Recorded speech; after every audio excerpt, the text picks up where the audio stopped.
আমি ওনাকে নিয়ে দিলাম আজ থেকে বন্ধ করে নামাজ নয়, আজ থেকে প্রকাশ্যে খানায় কাবায় দাঁড়িয়ে নামাজ হবে।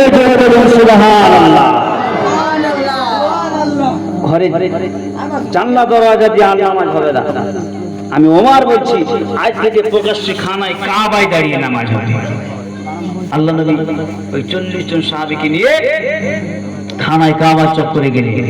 আল্লাহ নবী ইমামতি করলেন, সালাম ফিরিয়ে দেখছেন খানায় কাবাটা মক্কার বেঈমান বেদিনেরা ঘিরে ফেলেছে। এইবারে এখানে নামাজ পড়ছে কে? আর তোমারে ফারুক। এরা তো দেখে অবাক যে ওমর এখানে শপথ করে গেল, এই খানায় কাবা চক্করে শপথ করে গেল, আমি যতক্ষণ পর্যন্ত মুহাম্মাদের মাথা না কাটতে পারবো ততক্ষণ পর্যন্ত আমি ফিরবো না, এখানে কাবা চক্করে পা দেবো না। আজকে সেই উমার ওই নবীর পিছনে নামাজ পড়ছে, অবাক হয়ে গেল। সালাম ফিরিয়ে দেখে খানায় কাবাটা মক্কার বেঈমান বেদিনীরা ঘিরে ফেলেছে। আল্লাহ নবী একটু ভীতু সন্ত্রস্ত হলে, একটু ভয় পেলে, তাই তো আমরা সংখ্যায় কম, ওরা সংখ্যায় বেশি, আমাদের উপর যদি আক্রমণ করে। আল্লাহ নবী ভীতু সন্ত্রস্ত হয়ে গেলে এমন সময় দাঁড়িয়ে গেল, ওই লম্বা দেওয়ালে দাঁড়িয়ে গেল, আর মক্কার বেঈমান বেদিনদের দিকে লক্ষ্য করে বলতে লাগলো, একবারে পড়াশোনা তোরা জেনে রেখে শুনে রেখে আমি তোমাদেরকে জানিয়ে দিলাম, আমি তোমার বেঁচে থাকতে আমার আমার নবীর উপরে কেউ যদি খারাপ ব্যবহার করি, কেউ যদি বেয়াদবি করি, আমি আমার জানিয়ে দিলাম যে মুহাম্মাদের মাথা কাটার জন্য আমি আমার হাতে উঠেছিল ওই তোমারটা তারই বাগানে চমকাতে থাকবে। জোরে বলেন না সুবহানাল্লাহ, একসাথে বলেন না সুবহানাল্লাহ।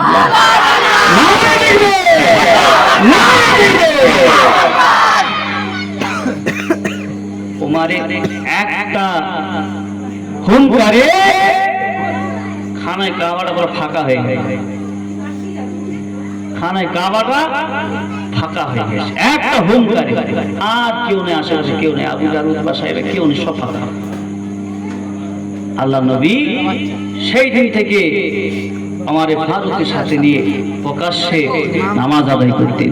আল্লাহ নবী দোয়া করতেন, যখন ওমর মুসলমান হওয়ার আগে আল্লাহ নবী দোয়া করতেন, রব্বুল আলামিন আল্লাহ আবু জাহল কিংবা ওমর এই দুইজনের ভিতরে একজন যদি কলেমা শরীফ পড়ে মুসলমান হয়, আমি মুহাম্মদ আমার জন্য কলেমা প্রচারটা করতে সুবিধা হবে, ওদের অন্যায় প্রতিবাদটা করতে সুবিধা হবে। এই দুইজনের ভিতরে একজনকে আপনি কবুল করুন। আল্লাহ নবী বলেছিলেন সাহাবীদেরকে, ও সাহাবীরা, আমি রাসূলুল্লাহ দেখতে পাচ্ছি আমার দোয়া আল্লাহ পাকের দরবারে কবুল হয়ে গিয়েছে। ওটা আবু জাহলের নসিবে ছিল না, আল্লাহ পাক ওমরের নসিবে কবুল করে নিয়েছে। আল্লাহ ওমরের নসিবে কবুল করে নিয়েছে। তো বাবা, আজকে সেই ইসলামকে প্রচার করতে গিয়ে আল্লাহ নবীকে মার খেতে হলো, গায়ে রক্ত দিতে হলো, জন্মভূমি ত্যাগ করতে হলো, কত সাহাবে কেরামেদের স্ত্রীদেরকে বিধবা হতে হলো, মাসুম বাচ্চাগুলোকে এতিম হতে হলো। হ্যাঁ, আজকে আমরা সেই নবীর উম্মত হয়েও আমরা কিন্তু এখনো সেই নবীকে চিনতে পারলাম না। সেই নবীর ভালোবাসা, সেই নবীর মহব্বত ভিতরে আমরা এখনো পয়দা করতে পারলাম না। খুব আফসোস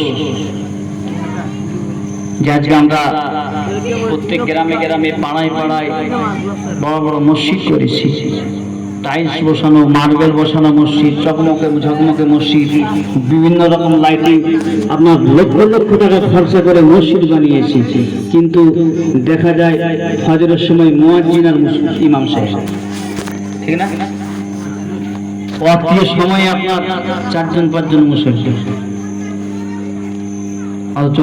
বড় বড় মসজিদ নামাজ হবে মুমিনের জীবনের, একজন মানুষের জীবনের প্রথম নাম্বার দায়িত্ব। আজকে আপনার আমার ঘরে অশান্তি, গ্রামে অশান্তি, পাড়ায় অশান্তি, সমাজে অশান্তি, কি কারণে জানেন? এই শুধু নামাজ থেকে দূরে আসে। কসম খোদার বলছে, মানে আল্লাহ নবী বলছেন যে একজন মানুষের জীবনের প্রথম নাম্বার দায়িত্ব হলো নামাজ। যে জীবনে প্রথম নাম্বার দায়িত্বটা যে পালন করতে পারলো না, সে কখনো অন্যান্য দায়িত্বগুলো পালন করতে পারবে না। সেটা সংসারের দায়িত্ব হোক, মসজিদ কমিটির দায়িত্ব হোক, জালসা কমিটির বলুন, মাদ্রাসা কমিটি বলুন, সমাজের দায়িত্ব বলুন, কোনো দায়িত্বই সে পালন করতে পারবে না। কথা বাংলায় যদি বোঝানো যায়, একজন মানুষ একটা মাসুম বাচ্চা ছেড়ে অ ক যদি এই বইটা যদি না পড়ে, তো তার জন্য যেমন রিডিং পড়াটা কষ্টকর, অসম্ভব, ঠিক সেই রকম যে ব্যক্তি নামাজ পড়ল না, তার জন্য সংসারের হাল ধরা, মসজিদ কমিটির হাল ধরা, মাদ্রাসা কমিটির হাল ধরা, জলসা কমিটির হাল ধরা, সমাজের হাল ধরা অসম্ভব। কখনোই সেই হিসাব মিলাতে পারবে না। 200, 500, 1000, 5000 এদিক ওদিক হবেই হবে। তাহলে এখনো সময় রয়েছে, সুযোগ রয়েছে। আজ তামাম বিশ্বে আপনি তাকিয়ে দেখুন, তামাম বিশ্বে আপনি তাকিয়ে দেখুন মুসলমানদের কি অবস্থা। মার খাচ্ছে মুসলমান, লাঞ্ছিত, বঞ্চিত, অপমানিত। বাবা এখনো আল্লাহর রাস্তায় ফিরে আসুন। অন্তত আপনি জানার সময় পাবেন। সারাদিন কাজে কামে আছেন, ফজরের নামাজটা আর ঈশার নামাজটা, এই দুটো ওয়াক্তের নামাজ প্রত্যেকটা মানুষ মন করলে পারবে, ঠিক না? ফজর আর ঈশা মন করলে সবাই করতে পারবে। তো তারপরেও তো আমরা পড়ি না। আপনি ফজরের নামাজ পড়ে কাজে কামে চলে যান, ব্যবসা বাণিজ্যে চলে যান, আপনার সারাটা দিন কাজা হয়ে গেল, জোহর কাজা হলো, আসর কাজা হলো, মাগরিব কাজা হয়ে গেল, আপনি ঈশার সময় এসে আদায় করে আল্লাহর দরবারে দুটো হাত তুলে বলুন, আল্লাহ সংসার চালানোর জন্য, আল্লাহ ব্যবসায় গিয়েছিলাম, বাণিজ্যে গিয়েছিলাম, কাজে কারবারে গিয়েছিলাম, আল্লাহ 3 ওয়াক্ত নামাজ কাজা হয়ে গেল, আল্লাহ তুমি মাফ করে দাও। আল্লাহ বলছেন, বান্দা তোর বলতে দেরি, আমার ক্ষমা করতে দেরি নাই। জোরে বলো সুবহানাল্লাহ। তোর মুখ থেকে বলতে দেরি হবে, আমার ক্ষমা করতে দেরি হবে না। আল্লাহ আল্লাহ বলেছে। তো বাবা আল্লাহ পাক আমাদেরকে সব যা কিছু বলাবেন আল্লাহ সেই মতো আমল করার তৌফিক দান করেন, এবং আমাদেরকে প্রত্যেককে যেন জীবনে যতদিন বাঁচবো 5 ওয়াক্ত নামাজটা আদায় করার তৌফিক দান করেন। বলুন আল্লাহুম্মা আমিন। মুহাব্বতে দুরূদ শরীফ। আল্লাহুম্মা সাল্লি আলা